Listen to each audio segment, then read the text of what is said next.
Let's get it. Let's get it.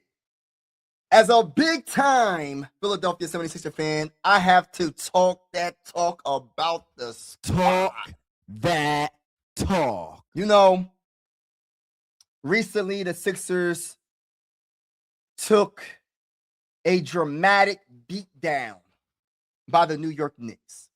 But correct me if I'm wrong in the comments. The Sixers beat the Knicks twice.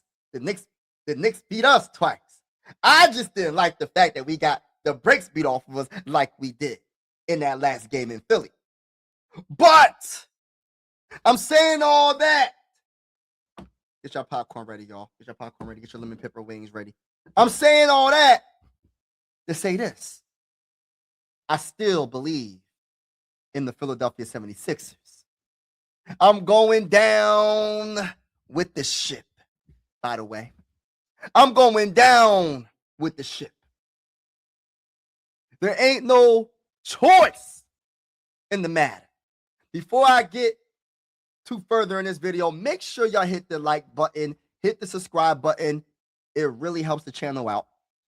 And we go live for a lot of Sixer games. We're going to be going live for some Phillies games as well. We're also going to be going live for playoff games in the Western Conference and Eastern Conference. I got to choose a team in the Western Conference to cover during the playoff run. And I got to, of course, I'm covering the Sixers because the Sixers are going to be in the playoffs. You know the vibes over here, baby. You know the vibes over here. You know, Sixers all day weekend. And if the Sixers happen to get knocked out the playoffs, I'll cover another team. But we know that's not going to happen. But let me get to why I believe in this team, right? Because even after everything the Sixers been through during this season, during the previous seasons, there's just a belief that I have when we have a healthy Joel Embiid. I feel like we are unbeatable. Keyword, healthy Joel Embiid. There is something that keeps telling me, maybe it's just my heart because I love the Sixers so much, that this is the year we're going to do some damage. Not saying we're going to win the championship this year, even though I feel like we have a big chance of doing that this year. But I have a feeling that Joel Embiid is going to take his level of play to a whole nother level in the playoffs this season. So he's the number one reason why. Because without a Joel Embiid, we have no chance. And I say that respectfully. I absolutely love Tyrese Maxey as a player.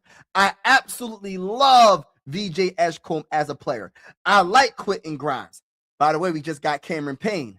Now, we still got to get a power forward / center because y'all know how I feel about the rebounding. You know how I feel about the defense after Joel Embiid's out the game. But we're going to get into that a little bit later in this video. But I just feel like, and I absolutely like, I don't want to say absolutely like, I like PG for the most part. I like him.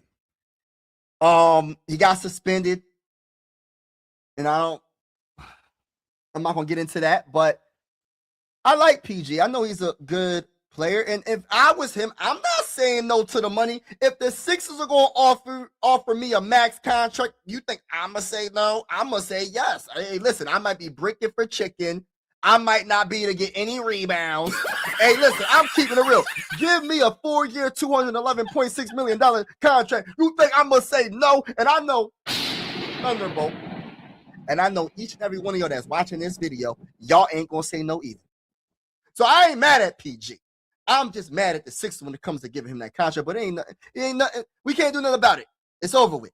Now we have to figure out what we can do to improve this team in the buyout market. But getting back to why the players that I really have a lot of respect for and love, when I talk about Joel Embiid, Tyrese Maxey, Quentin Grimes, VJ Edgecombe, PG, I think we have the talent to do great things. Now, the question that I have for every Sixer fan is this. Is Nick Nurse, if we're healthy, I'm talking about everybody completely healthy, is Nick Nurse gonna do some boneheaded calls out of the timeout, or take out a player when we go on a run, or don't take out a player when you know he's just jacking up everything and he's breaking for chicken, can't rebound, can't play defense? Is Nick Nurse the coach to manage this team to get us to a championship title? Because I have this feeling about this team where we're the underdogs right now. Nobody's looking at the Sixers as a true contender. If you ain't a Sixer fan, you probably ain't. Listen, I guarantee you, anybody, Knicks, Boston Celtics, Cavalier fans, who else in the Eastern Conference? The Pistons, the Raptors. I don't think their fan bases is like, oh, we scared of the Sixers. Nobody believes in us. And I think we need to use that as motivation. Where are we at right now in the ranking in the Eastern Conference? We are currently, let me just double check. We're the 6th seed. We're 30-24. We're behind the Raptors. You know, they're the 5th seed. They're 32-23. The Cavaliers are the 4th seed. They're 34-21. The Knicks are the 3rd seed. They're 35-20. The Boston Celtics are 35-19. Listen, I was about to press the applaud button to that because I ain't going to sit here and cap. I ain't think the Celtics would be this good this year. And now that Jason Tatum, there's a possibility he might come back, it's kind of scary a little bit. You know what I'm saying? Yeah. It's kind of scary, to be honest with you. But they're 35-19. That's crazy. We're 30-24. And they're 35-19. And they don't even got debatably their best player in Jason Tatum. That's another story for another day. Let's get to the Pistons. They're 40-13. Now, excuse me, y'all. Trying to get over this cold. Now, these teams in front of us, I truly believe we still got to get somebody else in the buyout market. It doesn't have, we're talking about bench players. Cameron Payne, bench player. A power forward, a center. It's most likely they're going to come off the bench, right? We're not looking for a starting player, someone to be in the starting 5. There's nothing we can do. We should have did that in when it came. No, I'm not going to get into it. Before the trade deadline. I'm not going to get into that, though. We ain't going to talk about that. But even though that was straight up bogus, Daryl Morey, the ownership, bogus. But we're not going to talk about that. Yeah. So when you talk about the Pistons, I have so much respect for the Pistons. I ain't got nothing bad to say about them, but I feel like we're going to beat them in a 7-game series. We're going to cook them. You know what I mean?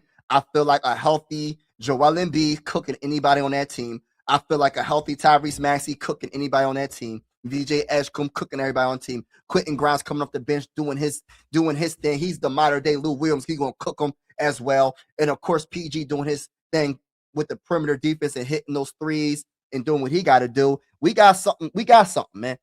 Now, our bench is my biggest concern because, like I said, we have to make sure we're able to rest our starting 5 when it comes to our guards and our center. We got to rest Joel Embiid sometime. And to be honest with you, I am nervous after you take out Joel Embiid against the Pistons or the Celtics or any of these top teams in front of us, because I'm not the biggest fan of a Dem Boner when it comes to rebounding and defense. I'm just going to keep it real. I love his hustle. He does make some highlight blocks and all that, but it's just not good enough.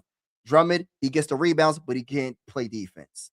He doesn't really bring too much offensively as well. So I'm a little bit nervous, but I truly feel like Joel Embiid is going to play heavy minutes in the playoffs, and he's going to dominate any of these teams. Pistons, Celtics, Knicks, Cavs, Raptors. I said their name again because that's how I feel. You know the vibes over here. You know the vibes. You know the vibes. That's how I feel.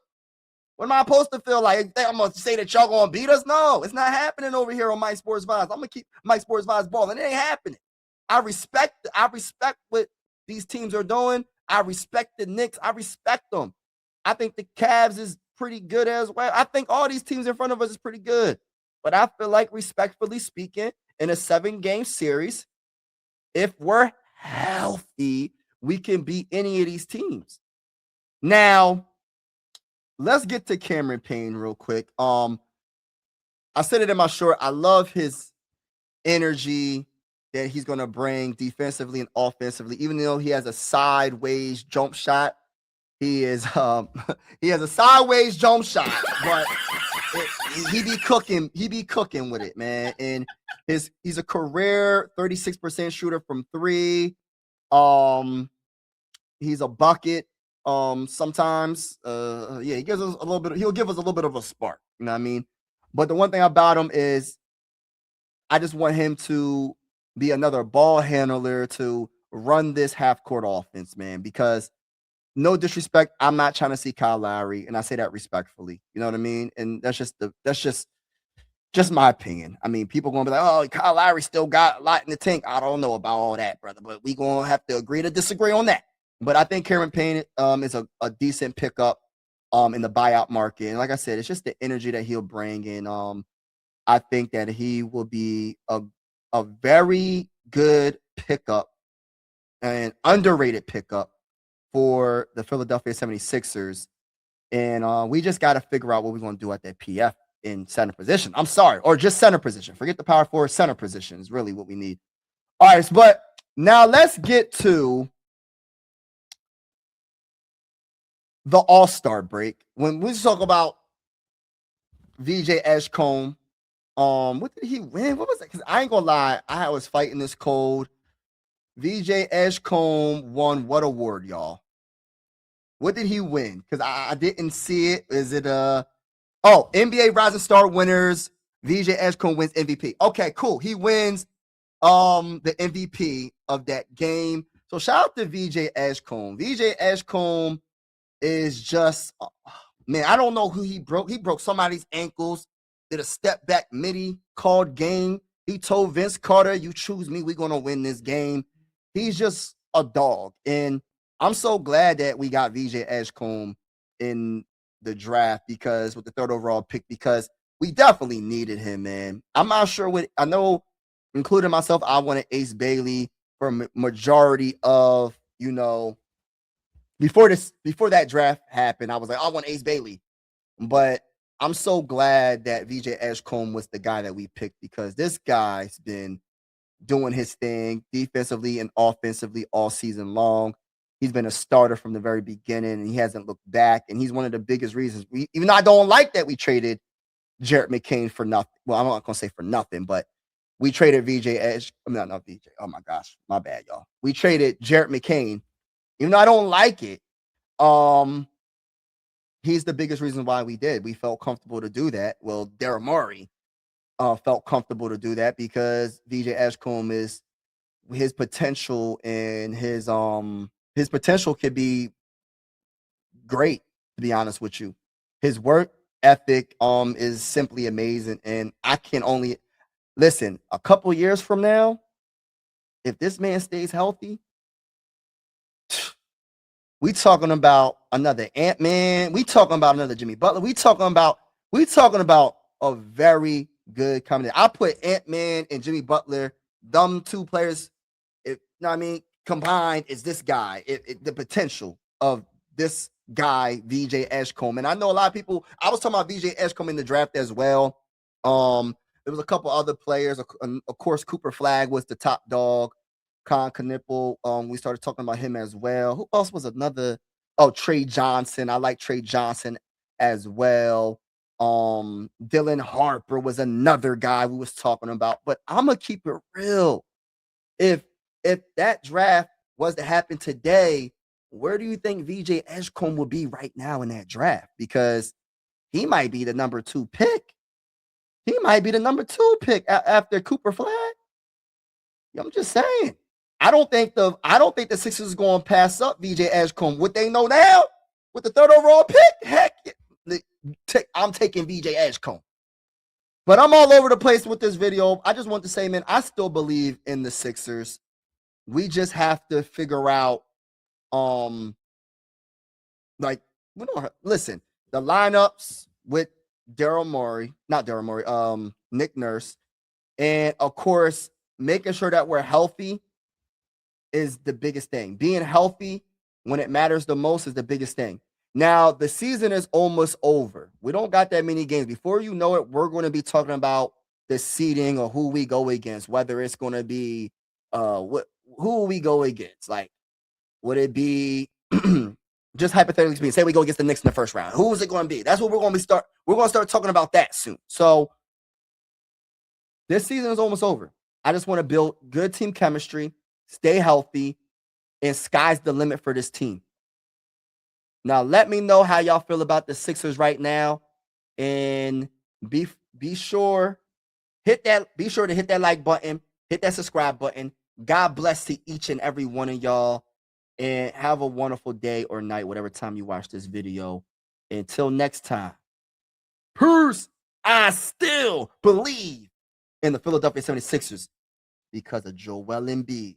If he's healthy, a one-time gold medalist, a one-time MVP, a two-time scoring champion. And right now, Joel Embiid, in 31 games, he's playing 31 minutes a game. He's shooting 49.4% from the field.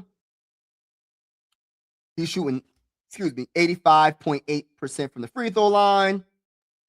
He's shooting, he's rebounding, 7.5 rebounds a game. 1.1 in blocks, 0.6 in steals, and he is averaging 26.6 points a game. So let's freaking go. Let's go, man. Free throw line. He's just people don't like Joel Embiid at the free throw line because he's just that good. If you can't guard him, you foul him. That's just what it is. You know what I'm saying? That's a fact. Peace out.